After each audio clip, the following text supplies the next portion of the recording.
May 20th here in Seoul, and I'm Kim Dami. We begin with these stories making the headlines at this hour, starting with the Iran helicopter crash. A helicopter carrying Iranian President Ebrahim Raisi and Iranian Foreign Minister crashed in a northern region of the country after suffering a hard landing. Heavy fog and extreme cold are making the search and rescue challenging. Medical school admissions plans reflecting the South Korean government's quota increase for the 2025 academic year will likely be finalized this week. The president's office says administrative measures against those doctors on walkout depend on a change in their actions. Hungarian police say 2 people have died and 5 are missing after a small motorboat collided with a cruise ship on the Danube River. Local police say criminal proceedings are now underway against an individual suspected of jeopardizing water transportation. Iranian President Ebrahim Raisi has been reported missing after the helicopter he was traveling on crashed due to bad weather on Sunday. Iran's top diplomat was also on board. Now, officials say heavy fog is hampering search operations. Lee Seung-jae has more. Iran's state media says a helicopter carrying Iranian President Ebrahim Raisi, the country's foreign minister, and other officials crashed due to bad weather. Reports say the helicopter made a hard landing in East Azerbaijan province in northwest Iran. According to an unnamed Iranian official, contact had been made with a passenger and a crew member of the president's helicopter. The official also spoke to Reuters, saying that the lives of the president and foreign minister are at risk. Rescue teams and the military have been deployed to the site of the crash for search operations, but have been hampered due to heavy fog and mountainous terrain. President Raisi had been in Azerbaijan for the opening of a dam with the country's president Ilham Aliyev. Both the U.S. and the EU are watching cautiously on the developments of the crash. U.S. President Joe Biden is said to have been briefed on the incident during his visit to the state of Georgia, with U.S. officials keeping close tabs on the story. European Council President Charles Michel also said he's watching for developments carefully, but did not elaborate further. Many countries with strained relations with Tehran have remained quiet on the matter. However, countries like Saudi Arabia and Turkey have expressed support for Iran, saying they are ready to provide any help required for search operations. Lee Seung-jae, Arirang News.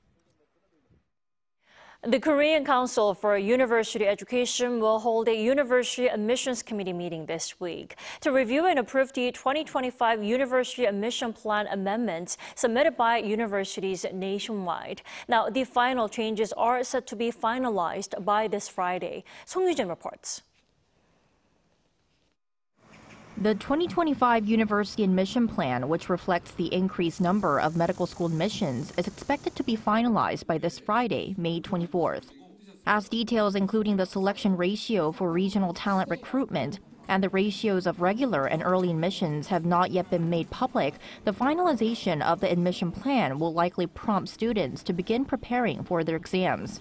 The Korean Council for University Education will hold a University Admissions Committee meeting this week to review and approve the 2025 University Admission Plan amendments submitted by universities nationwide.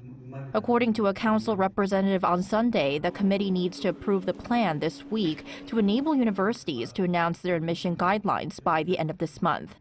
Meanwhile, it's been 3 months since trainee doctors left their places of work in opposition to the government's plan to implement a medical school quota increase.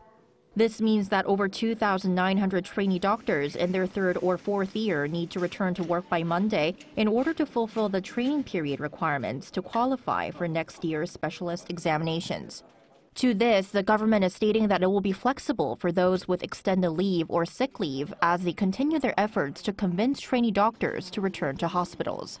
Regarding the enforcement of administrative measures such as license suspensions, a presidential office spokesperson said that each case would be looked at on an individual basis, with administrative measures against the medical professionals who have left their workplace to depend on their behavioral shifts since they began their protest. The official added that the government is currently evaluating the timing, severity, and approach of these measures. Song Yu-jin, Arirang News.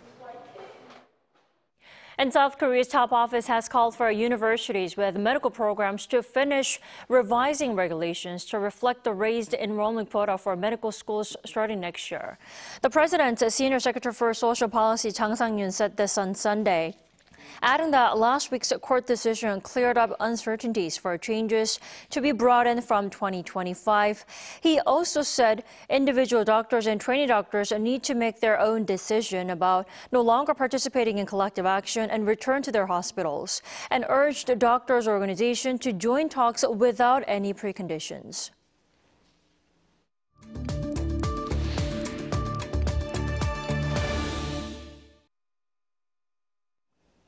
Russian President Vladimir Putin paid a visit to China last week, but didn't make a stop in North Korea, despite watchers believing that a stop-off was possible.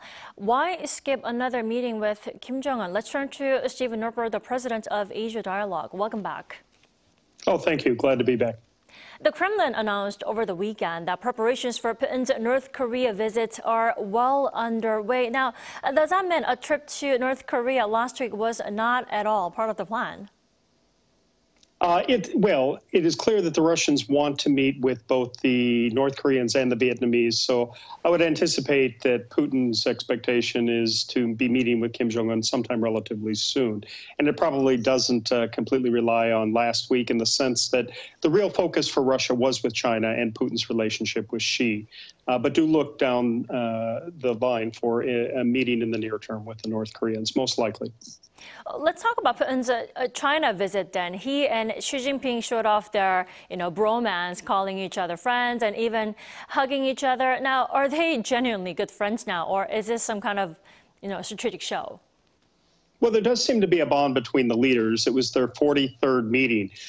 Clearly, from our perspective outside, it would seem to be the bromance of autocrats. I mean, really two so-called strongmen who are participating in consolidations of regimes that are not popular with the United States, South Korea, Japan, and their allies.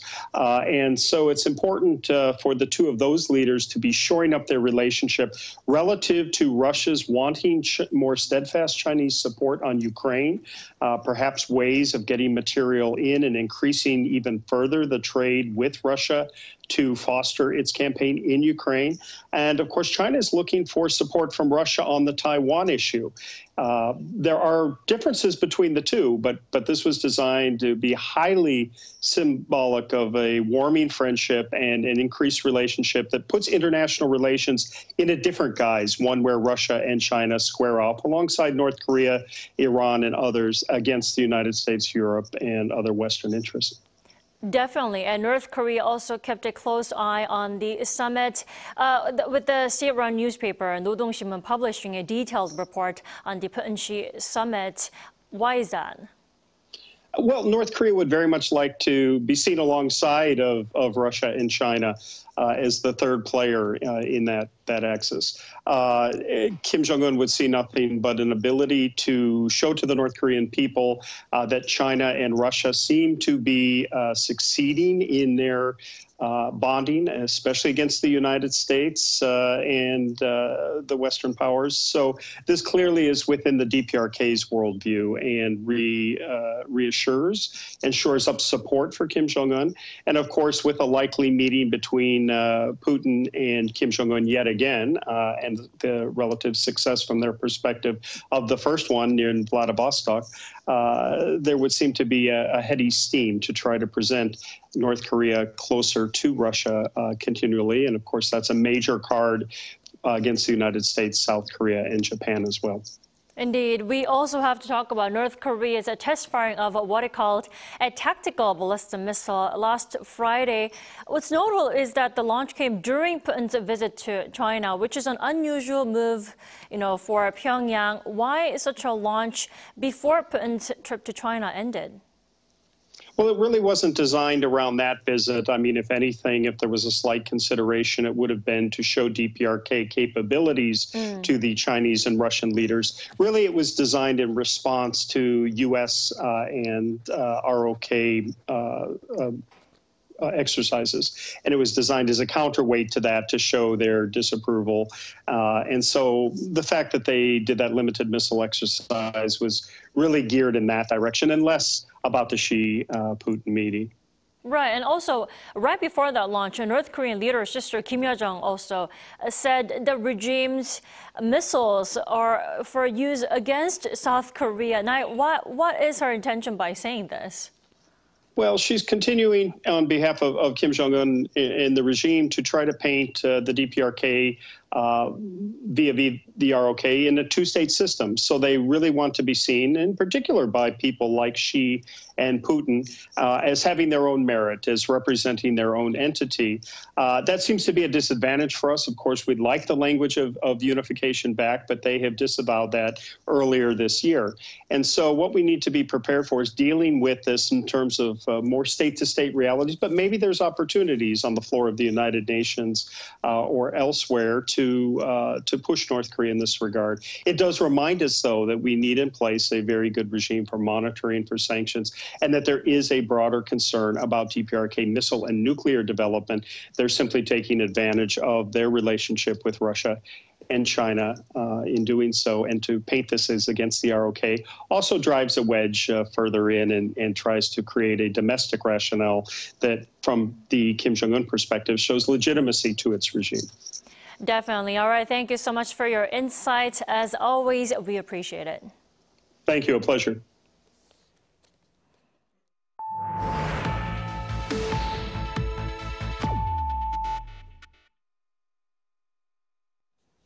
President Yoon Suk-yeol said stronger Seoul-Washington relations enabled the return of 14th century Buddhist relics to South Korea after almost 100 years in the U.S. The president attended a ceremony on Sunday to celebrate the homecoming of Arirang, bead-shaped bodily relics, which are believed to have been illegally removed from the country during Japan's colonization of Korea and sold to Boston's Museum of Fine Arts. Negotiations to return them to Korea began in 2009 but saw little progress. However, during Yoon's trip to Boston last April, the First Lady helped revive discussions leading to a breakthrough earlier this year.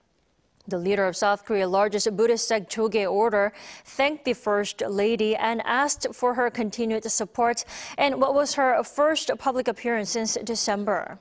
On Saturday, Yoon attended a ceremony to mark the 44th anniversary of May 18th Democratic Movement, visiting the city of Gwangju for the third year straight. He renewed his vow to make growth equitable in the country for the working and middle classes.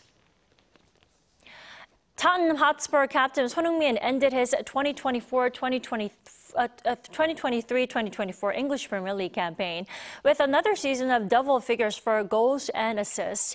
The South Korean international's 10th assist of the season came as his side beat Sheffield United 3-0 on Sunday, marking the third time Sonny's had at least 10 goals and 10 assists in a single Premier League season.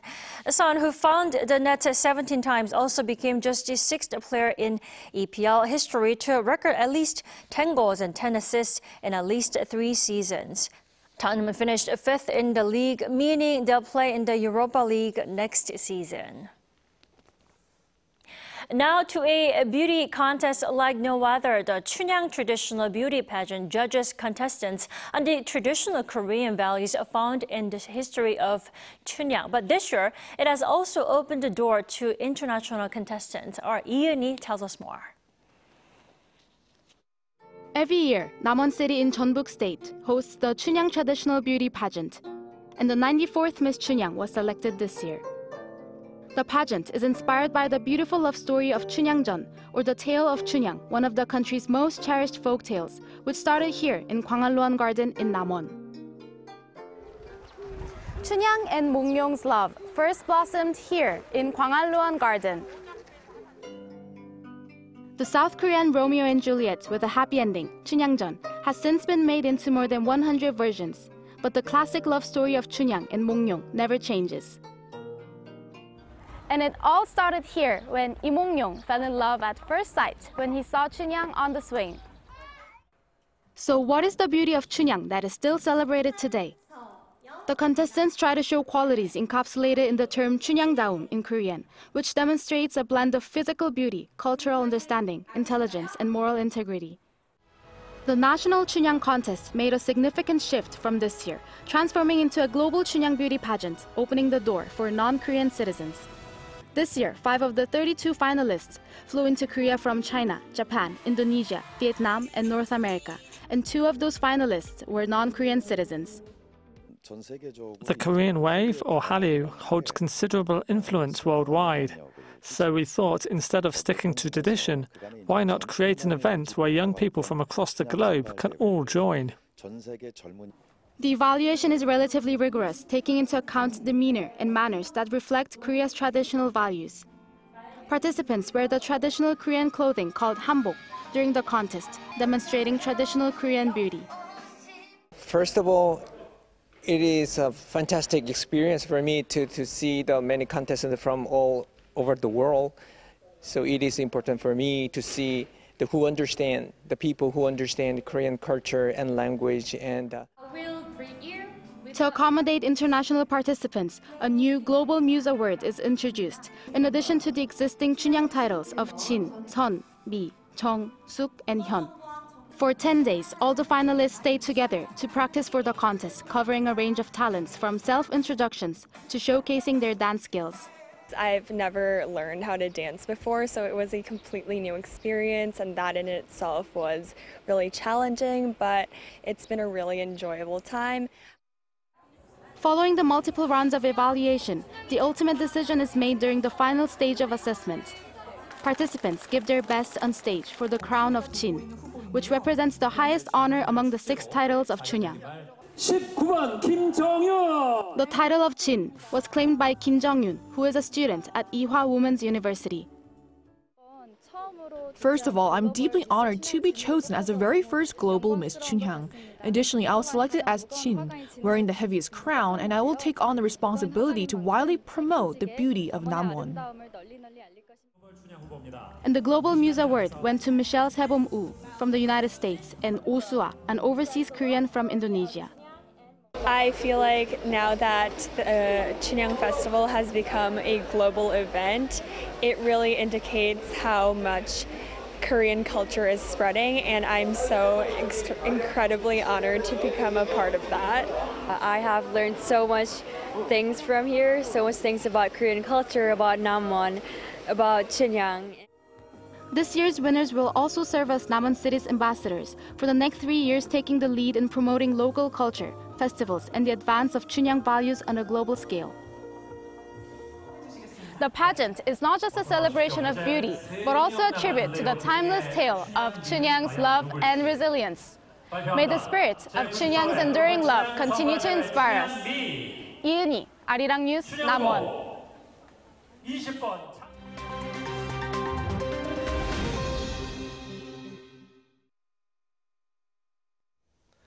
Good morning, I'm Kim Si-young, and now we turn off to stories from around the world.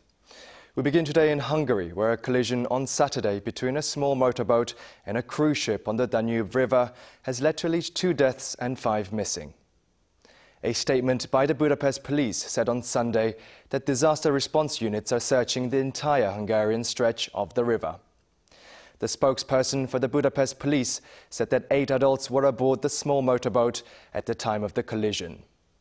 The incident was initially reported on late Saturday evening after a man was found with a bleeding head wound about 50 kilometers north of Budapest.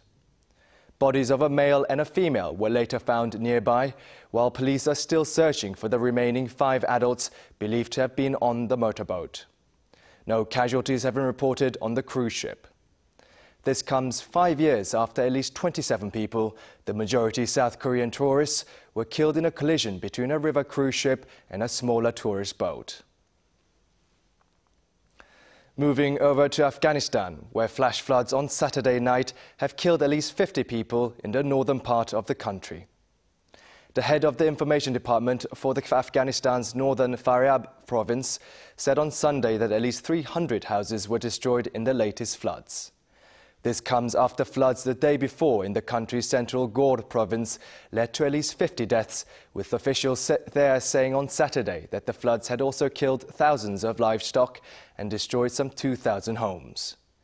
Last week, exceptionally heavy rains in Afghanistan's Baghlan region killed at least 315. Afghanistan is prone to natural disasters, but it has been receiving limited foreign aid since the Taliban's takeover in 2021. SpaceX CEO Elon Musk arrived on Indonesia's Bali Island on Sunday for the launch of his company's Starlink internet services. This makes Indonesia the third Southeast Asian country where Starlink will operate, following Malaysia and the Philippines. The billionaire CEO of Tesla and SpaceX arrived in a private jet and was greeted in Bali by Indonesia's Coordinating Minister of Maritime and Investment, Luhut Binsar Panjaitan, before attending the Starlink launch ceremony at a community health center in Denpasar with Health Minister Budi Gunadi Sadikin. Starlink's satellite internet service will now cover the archipelago nation of 17,000 islands, home to some 270 million people. America's first black astronaut candidate, who was denied the chance to become the first African American in space 6 decades ago, finally made it into space on Sunday aboard a Blue Origin New Shepard capsule. Ed Dwight, a 90-year-old artist and former Air Force test pilot, blasted off from the West Texas launch site with 5 other crew members, a software engineer, an Indian adventurer, a French entrepreneur, a venture capitalist, and a retired accountant. Dwight also became the oldest person ever to reach the space at 90 and 8 months old, beating the previous record set by Star Trek actor William Shatner. While a ticket on billionaire Jeff Bezos' New Shepard spaceflight costs about $500,000, Dwight's seat was sponsored by a non-profit organization, Space for Humanity. Sunday's launch was Blue Origin's first passenger flight since a rocket crash around 2 years ago.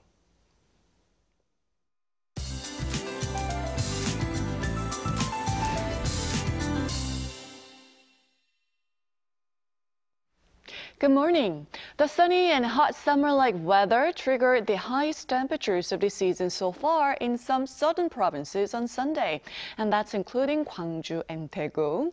And there will be more heat rolling into the southern regions under plenty of sunshine, but it should not be as hot as Sunday. Further south, we'll be exposed to stronger UV rays, so sun safety awareness is a must today. Meanwhile, there will be cloudy skies hanging around in upper regions with a chance of spotty rain during the day today. It's Soman today, the second summer season term, and we can tell the morning has gotten much warmer compared to last week, but due to cloudy skies in the upper regions, temperatures will not rise that much, topping out at just 23 degrees in the capital, nearly 5 degrees lower than yesterday, but Daegu, Gyeongju will see a high of 30 degrees this afternoon. Sunny and warm weather returns tomorrow to the upper regions, and it should stay that way throughout the week. With that in mind, let's take a look at the international weather conditions.